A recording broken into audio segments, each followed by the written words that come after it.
ઓમ નમઃ સદેભ્યઃ. ઓમ નમઃ સદેભ્યઃ. ઓમ નમઃ સદેભ્યઃ.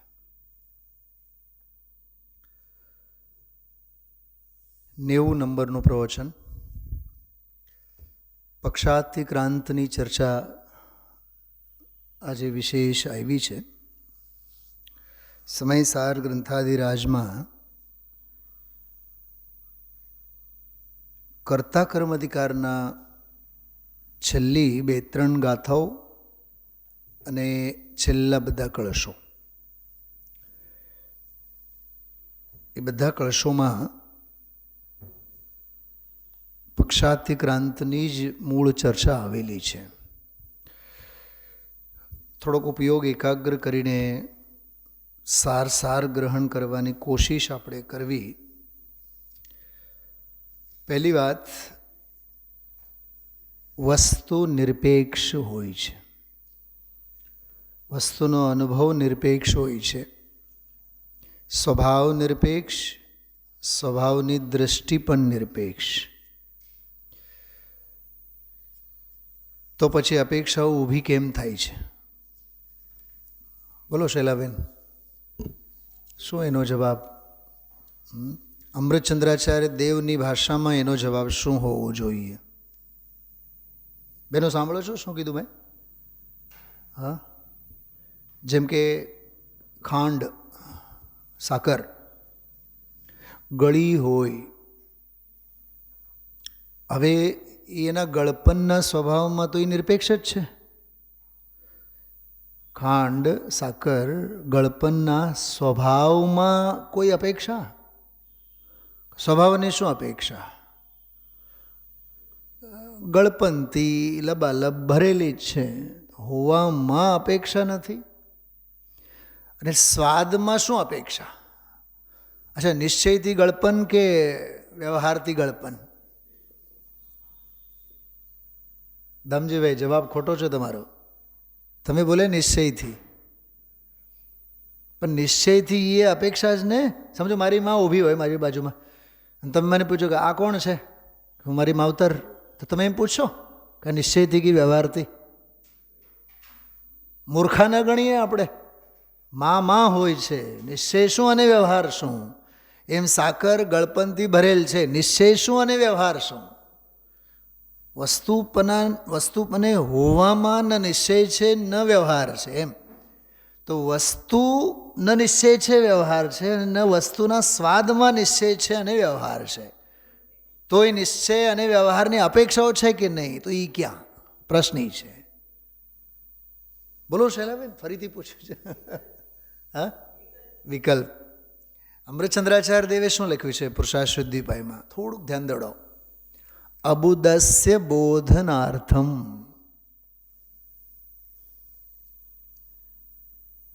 અબુદસ્ય બોધનાર્થમ, અબુદ્ધને બોધ આપવા માટે. સમજાય છે? બાળક રડતો હોય અને ઘરના છત ઉપર માં એને લઈ જાય, ગમે તેમ કરીને એને બહેલાવવા માગે, એને ફૂસલાવવા માગે અને એને સમજાવવા માગે કે એ રડતું બંધ થાય. જો જો જો જો જો ચંદા મામા, માં શું દેખાડે છે? ચંદા મામા. તો બાળકને ખ્યાલ નથી, કે બાળકને બોધે નથી. માં એ સમજે છે કે બાળકને ખબર નથી કે ચંદા મામા કોને કહેવાય. જો જો જો જો મારી આંગળી તરફ જો, મારી આંગળી તરફ જો, આમ જો આમ જો આમ જો આમ જો આમ જો એમ કરીને આંગળી બતાવે. જો આ આંગળી તરફ જો, ચંદા મામા તને દેખાય. તો પ્રશ્ન છે, માં આંગળી બતાવે છે કે ચંદા મામાને બતાવે છે? બોલો. એ બોલે તો એમ છે કે જો આંગળી જો, આંગળી જો, આંગળી જો, ચંદા મામા દેખાય. આંગળી દેખાડીને ચંદા મામાને દેખાડવું અને હકીકતમાં તો ભેંકડો જે તાને છે એ બંધ કરવું. પ્રયોજન ચંદા મામાને દેખાડવું નથી. એટલે ભેંકડા જે તાણી છે ને એ પહેલાં બંધ કરતું.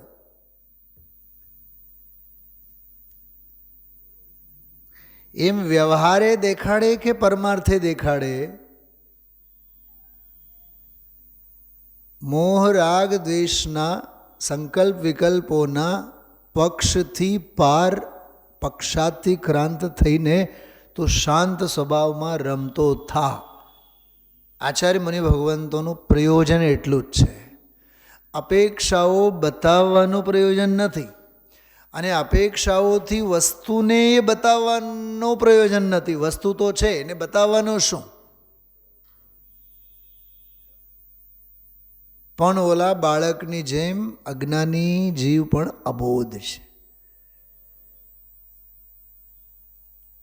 એને તો માત્ર સ્વાદ ચખાડવાનો છે, વસ્તુ બતાવવાની નહીં.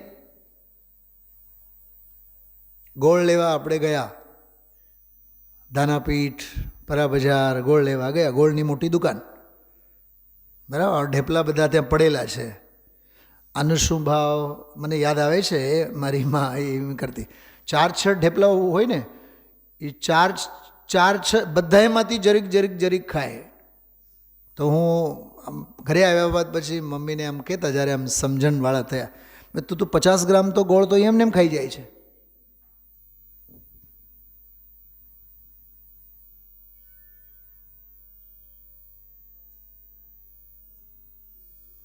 વેપારીને એનું દર્દ નથી, વેપારીને એની પીડા નથી.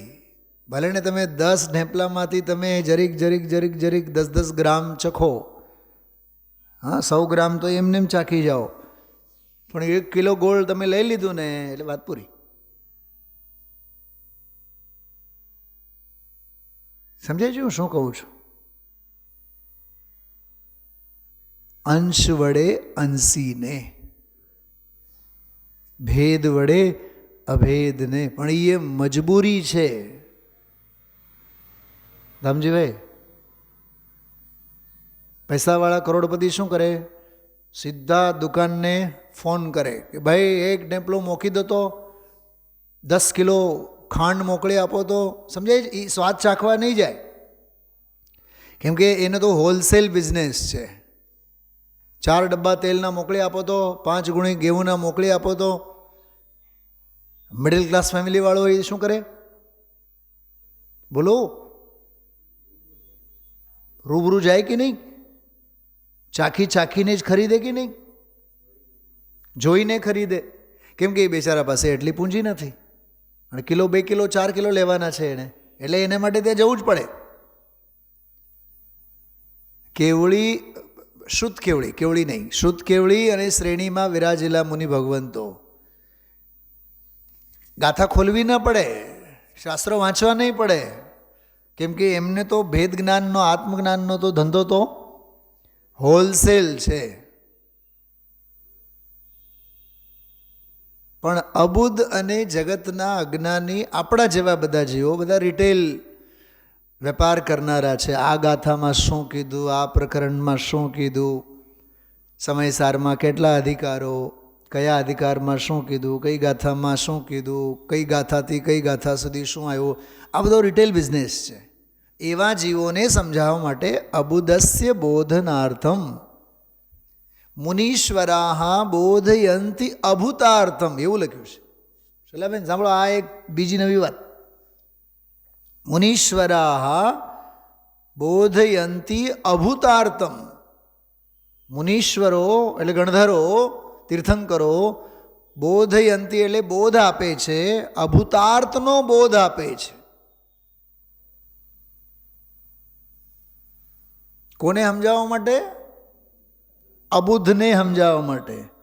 અચ્છા, અબુદ્ધને સમજાવવા માટે શેનો બોધ આપે છે? બોલો, અભૂતાર્થનો. તો અભૂતાર્થનો બોધ આપે એટલે અભૂતાર્થનો નહીં. શું કીધું? અભૂતાર્થનો એટલે અભૂતાર્થનો નહીં. ઓલી માં દેખાડે છે ચંદાને, ચંદા મામાને, કહે જો આંગળી જો, તો આંગળી જો એટલે આંગળીને નહીં જોવાનું.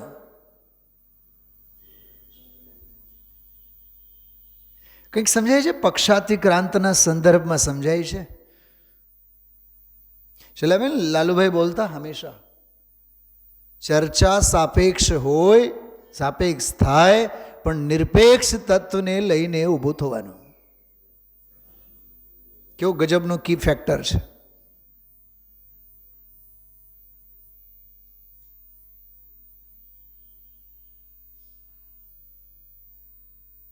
ચર્ચા સાપેક્ષ, ચર્ચા માત્ર સાપેક્ષ જ હોય. આ એક વાત સમજજો, ચર્ચા માત્ર સાપેક્ષ જ હોય, અનુભવ નિરપેક્ષ હોય. જો વસ્તુ નિરપેક્ષ, વસ્તુનો અનુભવ નિરપેક્ષ, વસ્તુની કથા સાપેક્ષ. કથા માત્ર સાપેક્ષ હોય. જેમ બે બાઈઓ ભેગી થઈ હોય ને, પછી પંચાયત કરે દુનિયાભરની, છોટે પછી ઘરે જવાને મોડું થતું હોય, આપણે ક્યાં લપમાં પડી ગયા, કેમ આપણે ભૂંડા કહેવાય, આપણે ક્યાંય કોઈનું લપમાં નહીં પડવાનું, આપણે આપણું કરવાનું. તો કલાક સુધી શું કર્યું? ભૂંડી બાઈઓના આપ લક્ષણો છે. કલાક સુધી એમાં લપમાં જ પડે, અને વળી પાછું મનને મનાવવા માટે આપણે ક્યાંય કોઈની લપમાં નહીં પડે, આપણું ઘર, આપણું વર, આપણે આપણામાં રહેવાનું, તો રહો ને.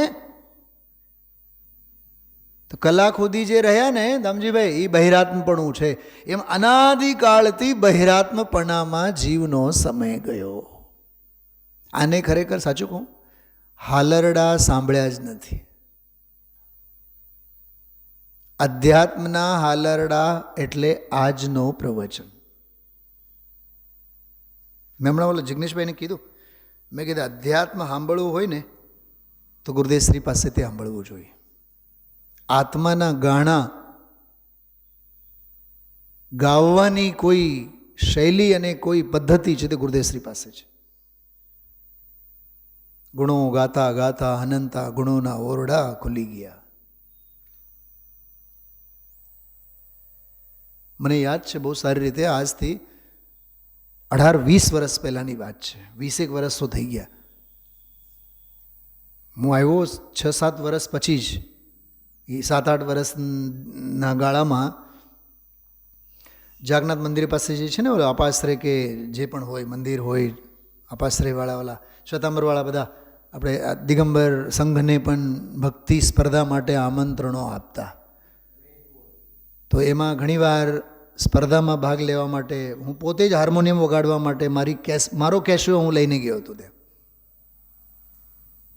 તમને ખબર નહીં, કોઈને ખબર હોય ન હોય.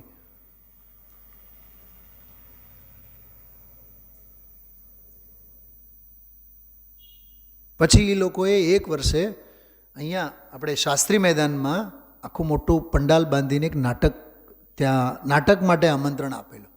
ત્યારે ભગવાન મહાવીરના પૂરું ભવો 5 ભવો સંબંધીનું એક નાટક, નાનકડું નાટક લઈને ગયા હતા. એમાં મરીચીના મુખેથી પુરુરવા ભીલ, મરીચીની પર્યાય, એ બધી ઘટનાઓ એમાં આવરીને એમાં મરીચીના મુખે, સ્ક્રિપ્ટ મારી પાસે છે હજી કંઈક આડોવાળું પડેલું હોય, એમાં મરીચીના મુખે આ ડાયલોગ મુકાવેલો. હરણને મારવા માટે જાય છે પતિ પત્ની, એ પતિ પુરુરવા, ત્યાં પત્ની એને ધર્મના સંસ્કાર આપે છે, કેમ કે હરણ તો મળતું નથી. એ જો હણાઈ ગયો છે હરણ, એ તો ગાયબ. અને મરેલ હરણને લેવા માટે જ્યારે એ ઝાડીઓમાં જાય છે તો નિર્ગ્રંથ મુનિરાજ એને મળે છે, મરીચીને, પુરુરવાને, પુરુરવાને. એટલે મરીચી પૂર્વનો ભાવ પુરુરવા એમ. એટલે પહેલો એનો એ ધર્મ સંસ્કારનો એ ભાવ. એના ઘરવાળાએ પછી એને કહે કે જો આ શાંત દિગંબર મુદ્રાધારી મુનિ ભગવાન તો શું કામ એમને મારે છે, એમનો શો દોષ, એમ કરીને એને બોધ આપે છે. ત્યારે એની જરીક શાન ઠેકાણે આવે છે. ભાઈ સાહેબનું મગજ થોડુંક થળે પડે છે. ત્યારે એ બોલે છે, શૈલાબેન, ત્યારે એ બોલે છે, હે પ્રભુ તમારા ગુણો ગાતા ગાતા મારા અનંત ગુણોના ઓરડા ખુલી ગયા. એ આજનું વાક્ય, આજથી 15-18 વર્ષ પહેલાં મેં આ વાક્ય બેનશ્રીના વચનામૃતનો એ વાક્ય એમના પુરુરવાના મોઢે આ વાક્ય મુકાવેલો.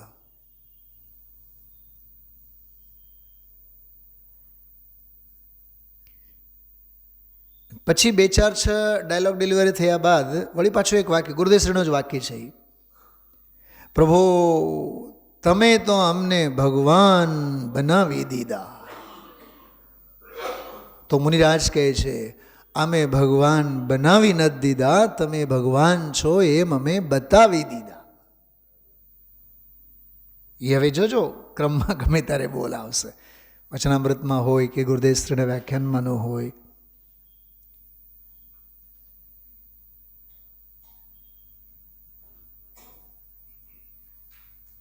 આત્માની લગણી, અધ્યાત્મની લગણી, અધ્યાત્મની મસ્તી. કાન ખોલીને એક વાત સાંભળજો બધાએ.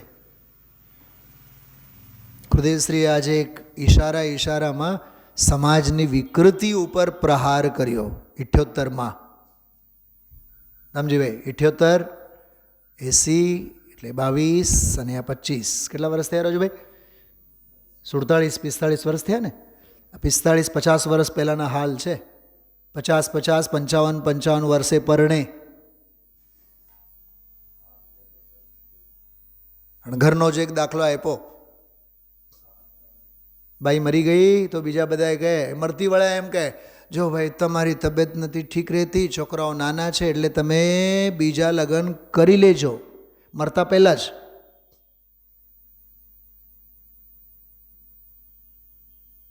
ચેન્નઈમાં, મદ્રાસમાં એક મારો ઓળખીતો એક મારાથી જુનિયર મિત્ર છે.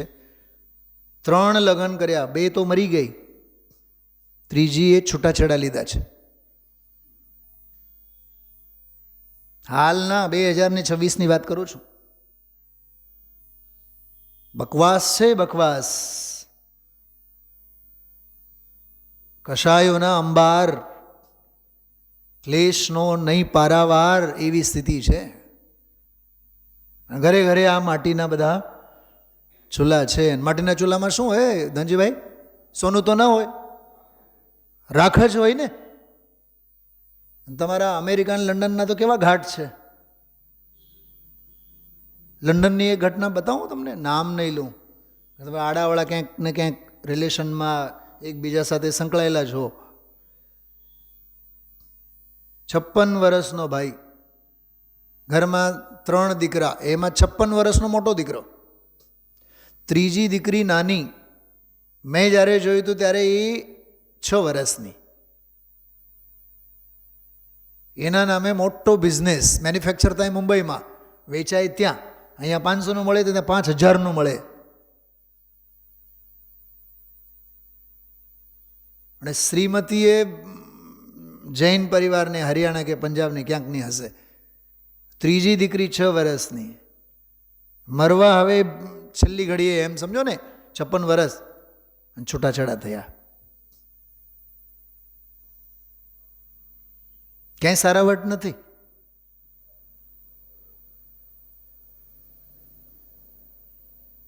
આજે ગુરુદેવશ્રીએ સમાજની એ જ વિકૃતિ તરફ ધ્યાન આપ્યું. અને એક બહુ સંભ્રાંત મુમુક્ષુ પરિવાર, ગુજરાતમાં નહીં, ગુજરાત બહારનો રાજ્ય છે. એના આખા પરિવાર સાથે ખૂબ સારો એવો મારો પરિચય. એમાંનો એક વિદ્વાન છે, એને તમે બધાએ ઓળખો સારી રીતે. અહીંયા 2, 3, 4 વખત આવી ગયા. એનો ત્રીજો નાનો ભાઈ 64માં વર્ષે પરણ્યા.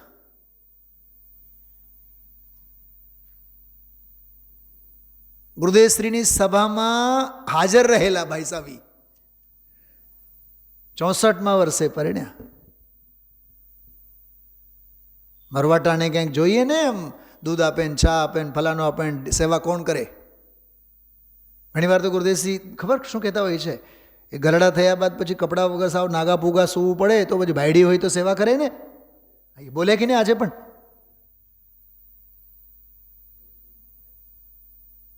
અરે જ્ઞાનીને તો પુણ્ય મારી સેવા કરે એની પડી ન હોય, તને બાયડીની પડી છે.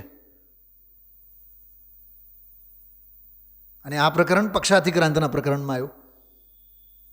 નિમિત્તનો નહીં, રાગનો નહીં, ભેદનો નહીં, શરીરનો નહીં, સંયોગનો નહીં, કોઈનો પક્ષ નહીં.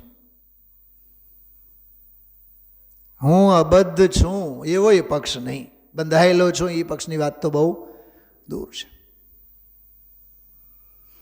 એ વાત મેં ગંભીરતાથી માટે નોંધ લીધી.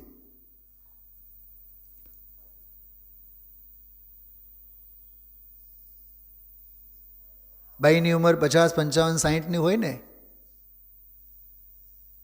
તો બીજા સાધર્મીને એને શીલ, સંયમ અને બ્રહ્મચર્યની શિક્ષા દેવી જોઈએ કે તમે બીજું પરણો એવી શિક્ષા દેવી જોઈએ? નહીં, તમારી તો ઉંમર હજી નાની કહેવાય, તમારું તો શું થાય. હમણાં તો સંકિતભાઈ યાદ આવ્યા આજે બોલ્યા ને ગુરુદેવ, 52, 53, 54 વર્ષે 55 વર્ષના બધા પરણે. પછી રામજીભાઈ પછી દેહ માર્યો, ચંદુભાઈ દેહ માર્યો કે ભાઈ દેનારા દેહ છે ને.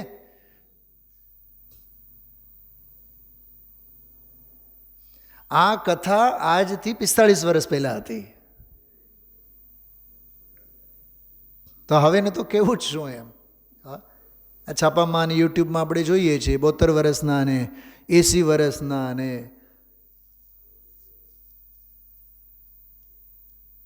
કાલે કે પરમ દિવસે મેં કીધું હતું, સથવારાનો ભાવ એ સંસાર છે.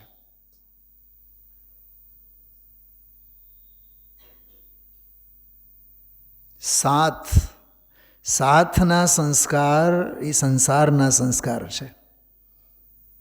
संयोग की आराधना संसार का आधार है, एकत्व की आराधना आराधना का सार है.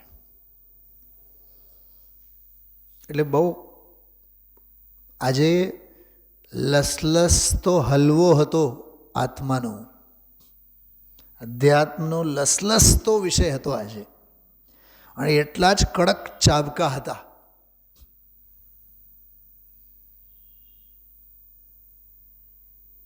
ક્યાં પક્ષ અને વિપક્ષ અને રાગ અને દ્વેષના બધા એમાં જીવ પડેલો છે.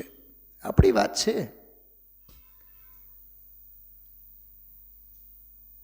વસ્તુ નિરપેક્ષ, વસ્તુનો અનુભવ નિરપેક્ષ. સાકરનો જે દાખલો આપ્યો, સ્વભાવે ગળપન, સ્વાદે ગળપન.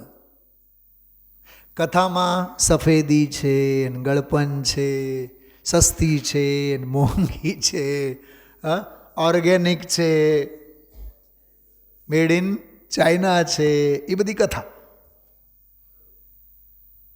સ્વાદ નિરપેક્ષ, વસ્તુ નિરપેક્ષ. અને વસ્તુ અને વસ્તુના સ્વાદ વચ્ચે જે કાંઈ છે ધમજીભાઈ બધી કથા છે, અને કથા સાપેક્ષ. અને મુનિ ભગવંતો કે જ્ઞાની જીવો કથા જગતના અબોધ જીવ અજ્ઞાની જીવો માટે કરે છે, કેમ કે એમને એનું ભાન નથી. ખ્યાલમાં આવ્યું? સંજ્ઞા, સંખ્યા, લક્ષણ અને પ્રયોજન, આ 4 બાબતો અબોધ જીવને સમજાવવા માટે.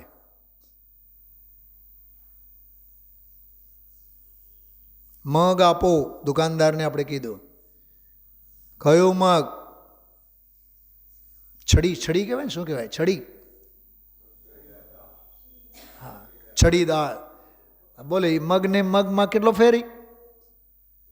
ફોતરા વગર, ફોતરા વાળી, એમાં પછી અડધી નિશ્ચય વ્યવહાર વાળી, અને એક અખંડ ધ્રુવ, એમાં પછી 4 હોય, 140, 160, આ 80 રૂપિયા, હાવ સસ્તી. જો જાતિ મગની, પણ ભેદ પ્રભેદ કેટલા.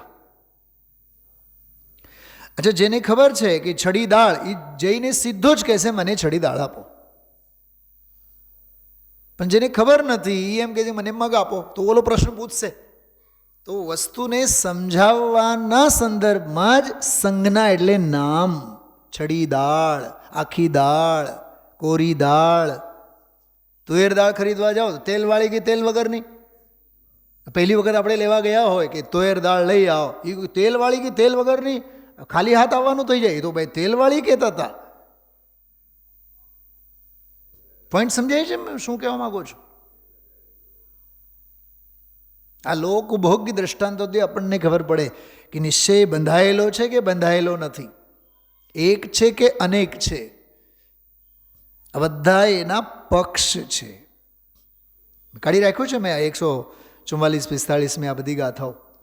એમાં આ છેલ્લે જે કળશો આમાં આવેલા છે એ કળશો એમાં જે સાક્ષાત અમૃતમ પિબંતી, વાહ, એને આધારે હું તમને કહું છું આજનું અમૃત પ્રાશન હતું. એટલે સ્વાતિ નક્ષત્રમાં સુવર્ણ ભસ્મ, બાળકોને સ્વાતિ નક્ષત્રમાં સુવર્ણ ભસ્મ અમૃત પ્રાશન કરાવવામાં આવે ને, તો આજનો આ અમૃત પ્રાશન હતું. સુવર્ણ ભસ્મ આજે ગુરુદેવશ્રી આપણને પાયા. 143 અને 44 આ બે ગાથાઓમાં જે વાત કરી એ વાત તો એમાં આવી જ આવી. 143-44 જે ગાથાઓ છે પક્ષાતિક્રાંતવાળી ગાથાઓ, એના પહેલાં 143મી ગાથા પહેલાં જો કે 141મી ગાથામાં કીધું કે કર્મથી બંધાયેલો છે એ વ્યવહારનો પક્ષ, બંધાયેલો નથી નિશ્ચયનો પક્ષ. 141મી ગાથા. અને પછી આચાર્ય આમાં કળશો લખ્યા 142મી ગાથા પછી 20 કળશ છે. કેટલા? રોજ એક કળશ સમજો ને તો એ 20 દિવસ થાય. એટલે આ 1 મહિનાનો કોર્સ છે, જે આજે 40-45 મિનિટમાં ગુરુદેવના પ્રવચનમાં બધું આવ્યું છે.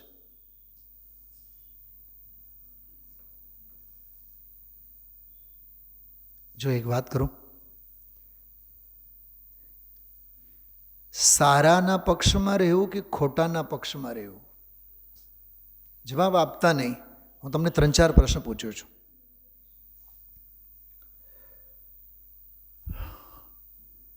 ખરાના પક્ષમાં રહેવું કે ખોટાના પક્ષમાં રહેવું? મિત્રના પક્ષમાં રહેવું કે શત્રુના પક્ષમાં રહેવું?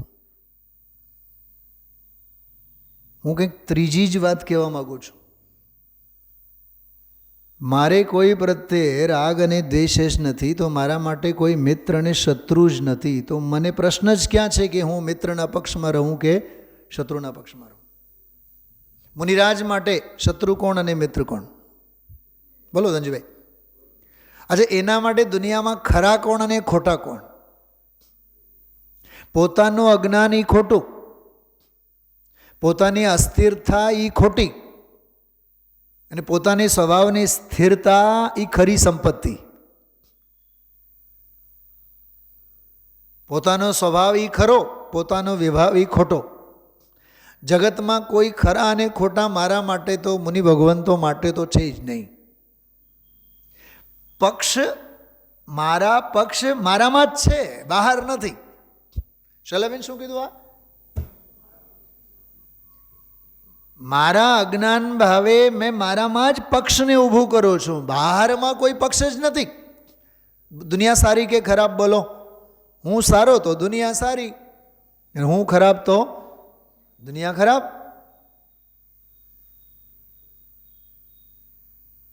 खुद को खराब कहने की हैसियत नहीं होती है, इसलिए भले अच्छे लोग दुनिया को खराब कहा करते हैं.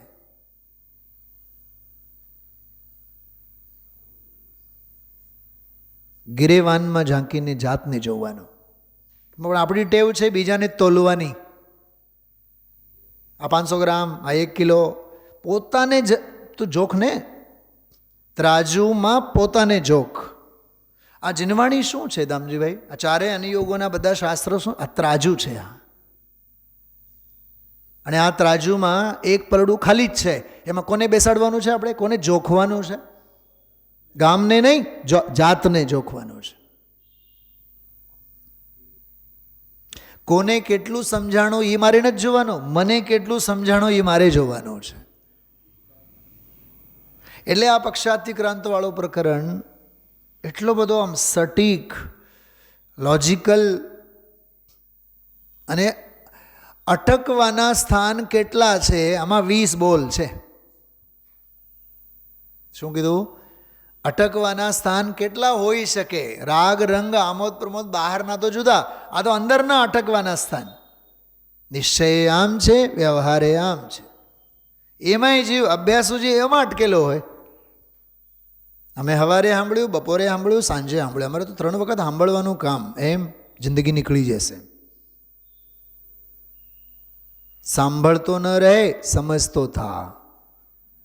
સમજતો ન રહે, સમાતો જા. સમાતો ન જા, સમાઈને સ્વરૂપમાં રહે. ખ્યાલમાં આવે છે? પક્ષાથી ક્રાંતવાળો વિષય ક્યાં લઈ જાય છે. એ નાનકડો બોલ હતો પૂજબેન શ્રીનો, એમાંથી એ આને આધારે બધું નીકળેલું છે વિષય.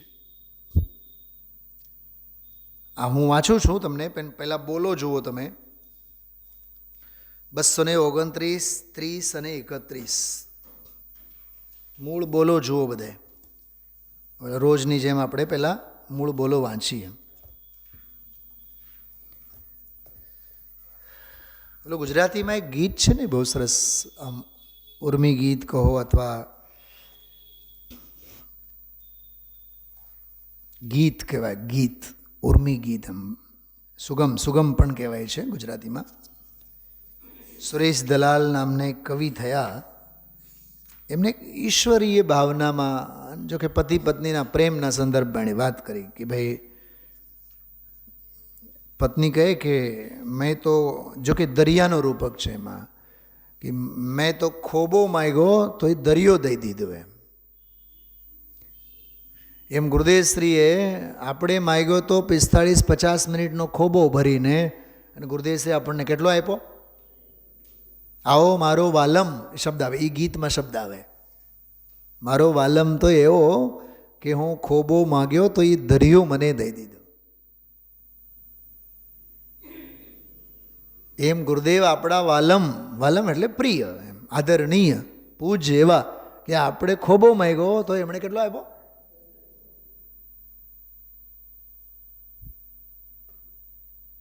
થોડું કયું ઘણું કરીને જાણજો, એવું છે.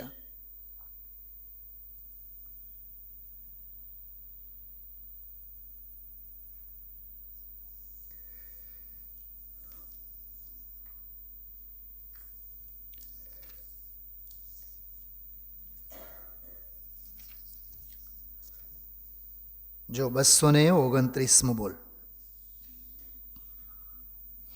એ 29મો બોલ ગઈકાલે આપણે વાત કરી હતી. મુનિરાજના વ્યક્તિત્વ સંબંધીનો બોલ છે, અહોભાવવાળો બોલ છે ખરેખર. મુનિને સંયમ, નિયમ ને તપ બધામાં આત્મા સમીપ હોય. ગઈકાલે આપણે કોઈ શાસ્ત્રની વાત કરી હતી. નિયમસાર ગાથા નંબર બોલો. 127. ચલો, એક વિદ્યાર્થીએ તો લખી રાખ્યું છે, અમેરિકાવાળા લખી રાખ્યું છે, બતાવો. સાચું? ડાયરીમાં મૂળ ગાથા પણ લખી રાખવાની, યાદ કરવાની, ટીકા વાંચવાની 2-4-6 વખત. મુનિને સંયમ, નિયમ ને તપ બધામાં આત્મા સમીપ હોય છે. મને ગઈકાલે પણ એક બોલવાનું મન હતો. મુનિને નિયમ હોય કે આત્મા હોય, સંયમ હોય કે આત્મા હોય, તપ હોય કે આત્મા હોય? બોલો દામજીભાઈ. મુનિરાજને નિયમ હોય કે આત્મા હોય, તપ હોય કે આત્મા હોય? આત્મા હોય માટે તો નિયમ, સંયમ, તપ હોય, અને આત્મા માટે જ હોય. મુનિરાજ નિયમમાં ન હોય, આત્મામાં હોય. આત્મામાંથી બહાર આવે ત્યારે નિયમ હોય. આ કમિશનરો અને કલેક્ટરો બધા પોતાના બંગલામાં રહેતા હોય કે ચોકીદારના બંગલામાં રહેતા હોય? ચોકીદાર તો બહાર ઊભા હોય, તો બંગલો કોનો? બોલો બોલો. એ એમ બોલશે ચોકીદાર વાળા બંગલામાં અમે રહીએ છીએ, એમ બોલશે? અરે અમે અમારા બંગલામાં છીએ. બાકી ચોકીદારો રહે કે જાય કે બદલાય કે નોકરીનો પગાર, એ સરકાર ચિંતા કરશે, કલેક્ટર નહીં કરે. અમે તો ચૈતન્ય ચક્રવર્તી છીએ, પુણ્યના ચોકીદારો અમારી સેવા કરે, પુણ્ય જ્ઞાનીની સેવા કરે. રાજુભાઈ, સાગર હું ગયો હતો ને હમણાં પરિસંપરોમાં, લગભગ 60-65 બધા યુવાઓ સ્ટેશને આવ્યા મૂકવા. મેં કીધું, મને ખરેખર આમ રીતસર મને એમ શરમ આવ્યો. આપણે કોણ ચક્રવર્તી થઈ ગયા કે આપણને આ તેડવા મૂકવા આવે? નહીં, પંડિતજી આવો લાવો કે આવો મળે, આવો લાવો. અને ખરેખર તમને આંખમાં આંસુ આવે આપણને. આપણા શું નામ, મનોજભાઈ જેવા, શું નામ, પ્રમોદભાઈ જેવા, એવા વડીલો બિચારા પગે લાગે આપણને. નહીં પંડિતજી પંડિતજી પંડિતજી પંડિતજી, એક તો બિલકુલ બાલ બ્રહ્મચારી જેવો છે. દિલ્હીના ક્રેડિટ કોરમાં, એમાં મિલિટરીમાં સિનિયર પોસ્ટમાં કર્નલ, આજની તારીખમાં ફોન આવતા હોય મારી સાથે સંપર્ક હોય એનો, કર્નલ આખો કેમ્પના હેડ છે. એને જુઓ તો એવું લાગે આમ કોઈ સુમત પ્રકાશજીના કોઈ બાલ બ્રહ્મચારીઓના ટીમમાં રહેતા હોય એમ. સાવ ખદ્દરના પ્રેસ વગરના કપડાં. એ સ્વાધ્યાય ભવનમાં આવે એટલે એની સાથેના બે ચોકીદારો બહાર ને બહાર ઉભા. મેં એક વખત કીધું, સાહેબ આને પહેલાં બહાર કાઢો તમે. એની હારે આવીને બેઠા હતા. પણ એ જીવને તમે જુઓ, હમણાં અતિ આસન્ન નિકટ ભવ્ય જીવ, વૈરાગ્યના શિખરના શિખામણી જેવું લાગે છે. આપણને જરીક માનપાન મળે તો એમ થઈ કે હું પોળો અને બજારની શેરી સાંકળી. વિદ્યા વિનય વડે શોભે છે.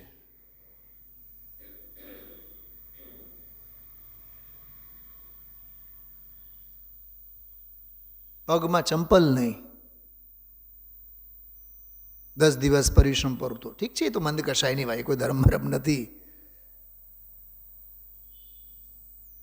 પણ તમે વિચાર તો કરો, હા, આપણે કેવા અભિમાનમાં રાચીએ છીએ ધનજીભાઈ. એટલે હું એમ કહેવા માંગુ છું, જે જ્ઞાનમાં રાચતા હોય એને અભિમાન સ્પર્શે જ નહીં. જ્ઞાનમાં જે રાચતા હોય, તત્વજ્ઞાન ભેદ જ્ઞાનમાં જે રાચતા હોય એને અભિમાન સ્પર્શે જ નહીં. અમે આટલું સંયમ પાડ્યો એવું મુનિરાજને ન હોય. અમે આત્મામાં લીન રહ્યા, એ વાત હોય અંદરની. એટલે એમને આત્મા હોય. સંયમ નિયમ તપ તો એ તો ગૌણ બાબત છે. અહો તું તો આત્માની સાધના કરવા નીકળ્યો. શેના માટે નીકળ્યા છીએ આપણે? હા, આ મનુષ્ય ભાવમાં આપણે આવ્યા શેના માટે આવ્યા? જૈન કુળમાંથી પસાર થઈએ છીએ. શું કીધું? જૈન કુળમાંથી અનંત ભવોની યાત્રામાં આ એક મનુષ્ય ભાવ પડાવત છે ને દામજીભાઈ.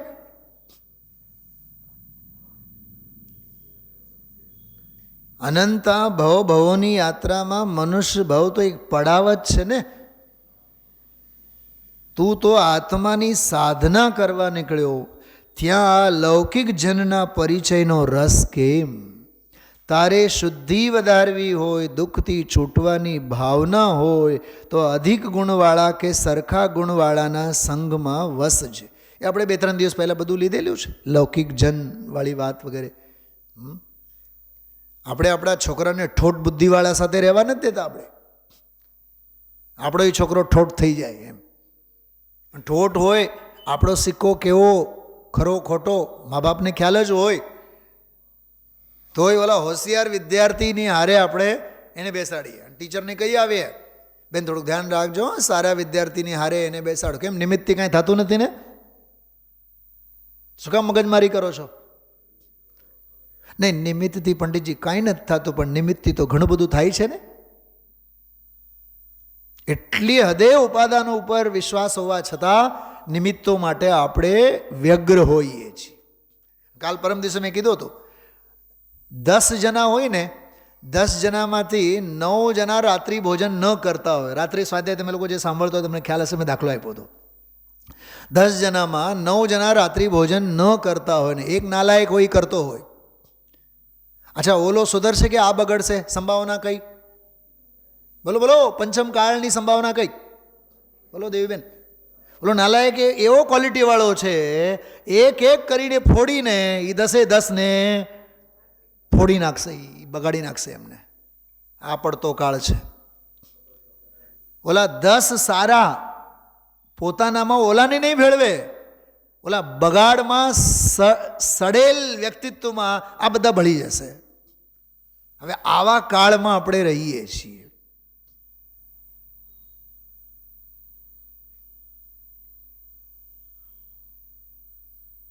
અમારા ગુરુજી એક બહુ સરસ વાત કહેતા, મિત્રતા સૌ સાથે, ઘનિષ્ઠતા કોઈ સાથે નહીં. કેમકે જ્યાં ઘનિષ્ઠતા આવે ત્યાં રાગ દેશના ફંગસ પેદા થાય. મુનિરાજ માટે પણ એમ જ છે. 3 દિવસથી વધારે નહીં રહેવાનું એક જગ્યાએ. આજે આવ્યા, કાલે રહ્યા, પરમ દિવસે ગયા. સમજ में आ रही बात आपको?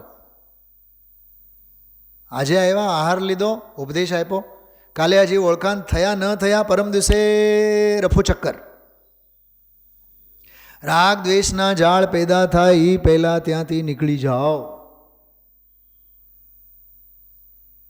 માટે મુનિરાજને વિહાર હોય છે. અચ્છા, મુનિરાજને સિટીઝનશીપ હોય કે એનઆરઆઈ હોય? એનઆરઆઈ ના હોય, એમઆરઆઈ હોય. મોક્ષ રેસિડેન્શિયલ શું કહેવાય? એનઆરઆઈનું લાંબ ફોર્મ શું થાય? હા, નોન રેસિડેન્શિયલ ઇન્ડિયન. હા, એમ એવું છે. આ કોણ સગાન, કોણ વાલા અને કોની હારે શું લેવું દેવું છે? અર્ધાંગિની કેવા ચાપકા માર્યા છે. અડધો અંગ મારી બાયડીનો અને અડધો અંગ મારો. હા, અને આજકાલના ઓલા નિશાળમાં છોકરાઓને પણ એ જ પાઠ ભણાવવામાં આવે છે. 2 એક્ટર અને 2 એક્ટ્રેસ અને એના બધા ચહેરા, થોબડા બધા 2 ભેગા કરીને ઓળખો આને. બુદ્ધિ એમાં જ વાપરવાની. તો આજકાલના છોકરાઓ શું ભણે એમાં પછી? હા, અને એમાંય જો ખ્યાલમાં આવી જાય કે ફલાણા છે ને ફલાણા છે, ઓહો હો, કેટલું જ્ઞાન છે. જ્ઞાન કે અજ્ઞાન?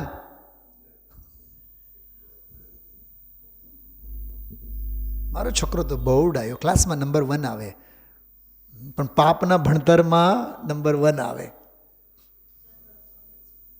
જનરલ નોલેજ, અહીંયા નોલેજની વાત છે, જનરલની વાત નથી.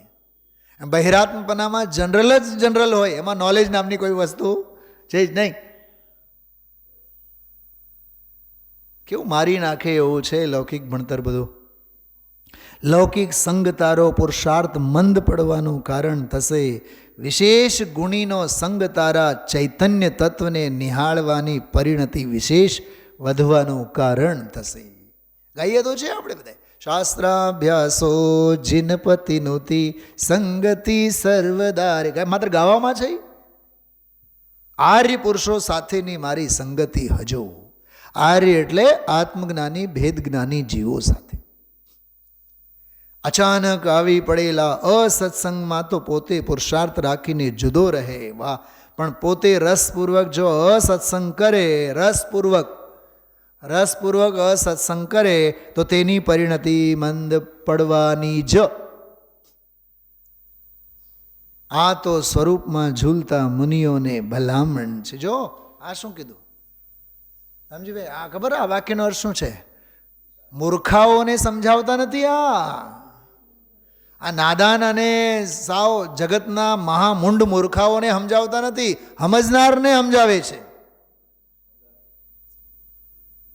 આ તો સ્વરૂપમાં ઝૂલતા મુનિઓને ભલામણ છે. બોલો, ભલામણ પર ભલાને કરાય. ભલામણ પણ ભલાને માટે હોય, બુરાને માટે ન હોય, એને બતાવવાનું ન હોય. નિશ્ચય વ્યવહારની સંધિ જ એવી છે. આ પ્રમાણે પોતાની ભૂમિકા અનુસાર બધાએ સમજી લેવાનું. બધાએ 45 વર્ષ પહેલાં કીધું છે. આ બધાએ, બાઈઓને બાઈ તરીકે, પુરુષોને પુરુષ તરીકે, બાળકોને બાળકો તરીકે, નાનાને નાના તરીકે, મોટાને મોટા તરીકે, જ્યાં જ્યાં જે જે યોગ્ય છે ત્યાં સમજવું તે, ત્યાં ત્યાં તે આચરે આત્માર્થી જ નહીં. દરેકે દરેક પોતપોતાની માપની ટોપી પોતે પહેરવાની રહે. આત્મા તો આશ્ચર્યકારી ચૈતન્ય મૂર્તિ. પહેલાં ચારે બાજુથી તેને ઓળખી. શૈલાબેન એમાં પ્રશ્ન પૂછ્યું, ખબર? રામજીભાઈએ પ્રશ્ન પૂછ્યો, ચારે બાજુથી એટલે હું? ચંદુભાઈ પૂછ્યું, લગભગ ડૉક્ટર ચંદુભાઈ, ચારે પડખેથી એટલે શું? સાંભળજો, એ એમ કહેવા માગતા હતા, પૂછનારના મગજમાં ચળ એવી હતી, ગુરુદેવશ્રી હમણાં બોલશે દ્રવ્ય ક્ષેત્ર કાલભાવ, પણ ગુરુદેવશ્રી એવા પાકા એ બોલ્યા જ નહીં. એ બિરબલના બાપ છે, નહીં બોલે.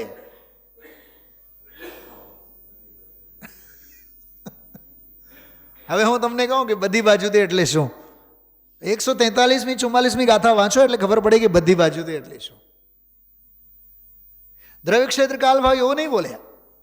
પડખા તો ચાર જ હોય ને દ્રવ્ય ક્ષેત્ર કાલભાવ, એમ નહીં બોલ્યા. એ નહીં બોલે, બહુ પાકા છે. શું કામ ફસે?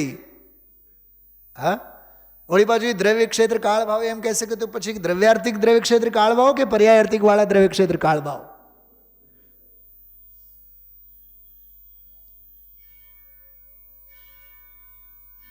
ગુરુદેવશ્રીને ખબર છે સામેવાળાએ પ્રશ્ન પૂછ્યું છે, તો આપણે જવાબ શું દેવાનો? કેમ કે આપણો જવાબ દીધા બાદ એ નિરુત્તર રહેવો જોઈએ, વળી પાછો બીજો નવો પ્રશ્ન પૂછશે જ. એટલે ગુરુદેવશ્રી ચંદુભાઈને કહેતા પ્રશ્ન નારદ. કેવા નારદ? મને ચંદુભાઈ બહુ કહેતા, હું એકલો જ હતો, બધા જ પ્રશ્નો ઉપર ગુરુદેવ પછી યાદ કરે ત્યાં, કોઈ રવિવારે આપણે ન ગયા હોય.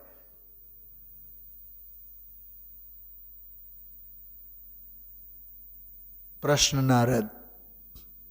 નારદ બદનામ છે. અમારી સાથે એક છોકરો ભણતો સંજીવ નામનો, એનો તો અમે નામ જ પાડ્યું હતું સમસ્યાત્મક બાલક. ક્લાસમાં હજી કોઈ વિદ્વાન આવે નહીં આવે, પ્રશ્નોની આખી લડી એની પાસે. ભાઈ સાહેબ તો હમજ તો ખરો. એક વખત તો અમે લોકો રતનચંદ બારીલ ઉપર નારાજ થઈ ગયા. दादा उसे आप बोलने मत दो, क्योंकि आप अभी क्लास में आते हैं. એને વળી પાછું તેડવા જાય. હા, એ તેડવા જાય મંગલાચરણ ત્યાંથી જ કરે. એટલે એ આવીને હજી ક્લાસમાં અમારે પ્રવચન હોલમાં બેસે, એ પહેલાં તો આખું માઇન્ડ વોશ કરેલું હોય, અને પછી ઓલો મંગલાચરણ થાય, અને પછી ઓલો સમસ્યા પુરાણ જ ચાલુ થાય, પછી વિષય જ નહીં આગળ હાલે. તો અમે લોકો એને કહેતા, નહીં દાદા આપ इसके सवाल आप अंत में लो, आप कक्षा के बाद लो. મારો એક પ્રશ્ન છે આપ સૌને, જીનવાની પ્રશ્નો ઊભા કરે કે ઉત્તરો આપે? બોલો નિર્મલાબેન, આ જીનવાણી અને તત્વજ્ઞાન સમસ્યા માટે છે કે સમાધાન માટે છે? સમાધાન એટલે જ્ઞાન, સમાધાન એટલે સમ્યક જ્ઞાન. ફરીથી બોલું છું, સાંભળજો. આ અવધાન શબ્દ છે કે નહીં, શતાવધાન. તો અવધાન શબ્દનો અર્થ થાય જ્ઞાન.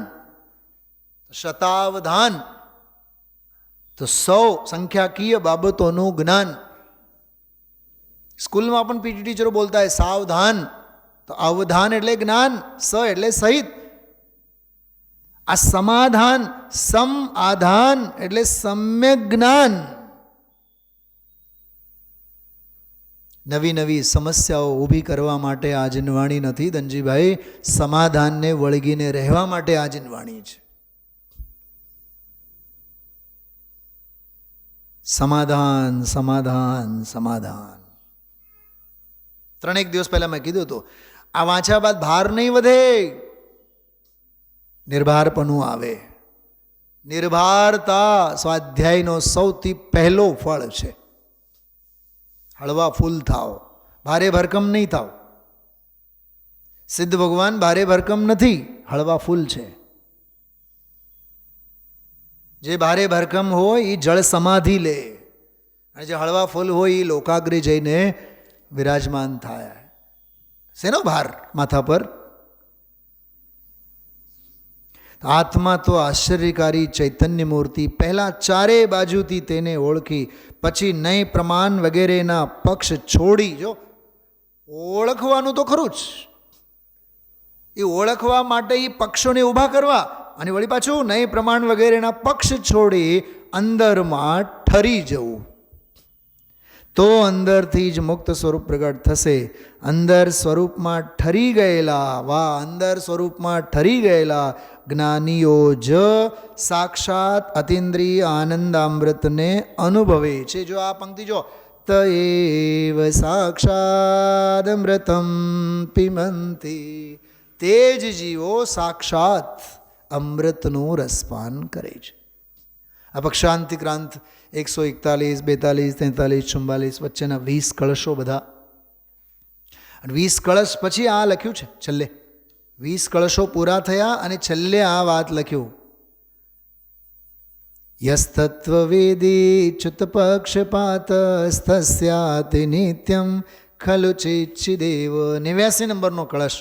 અને શરૂઆતમાં જુઓ, આ 20 કળશો શરૂ થાય ને, શરૂઆતમાં પહેલું જ કળશ, યૈવ મુક્ત્વા નય પક્ષપાતમ સ્વરૂપગુપ્તા નિવસંતિ નિત્યમ વિકલ્પજાલચ્યુત શાંતચિત્તાસ્તૈવ સાક્ષાદમૃતમ પિબંતી. આ 69 નંબરનો કળશ એની ચોથી લીટી છે. ગઈકાલે આપણે પ્રવચનસાર નિયમસાર જોયા, આજે સમયસાર.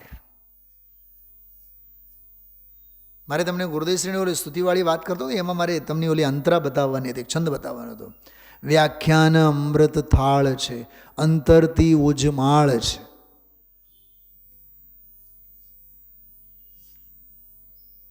બોલો, આ કલાકનો વિષય હતો કે મહિનાઓનો વિષય છે? બોલો દામજીભાઈ, મહિનાઓનો વિષય હતો કે નહીં? ઘડીકમાં તો ગુરુદેવશ્રી બોલી જાય. તો થોડું કયું ઘણું કરીને જાણજો. કેટલી જવાબદારીનું કામ છે. હા, તો બહુ અદ્ભુત ભાવના પ્રધાન અને ખૂબ અંદરમાં રસકસથી આમાં આમ તરબોળ થઈ જવા જેવો આખો આ વિષય છે. વિચારજો. ઓમ નમઃ સિદ્ધિભ્ય.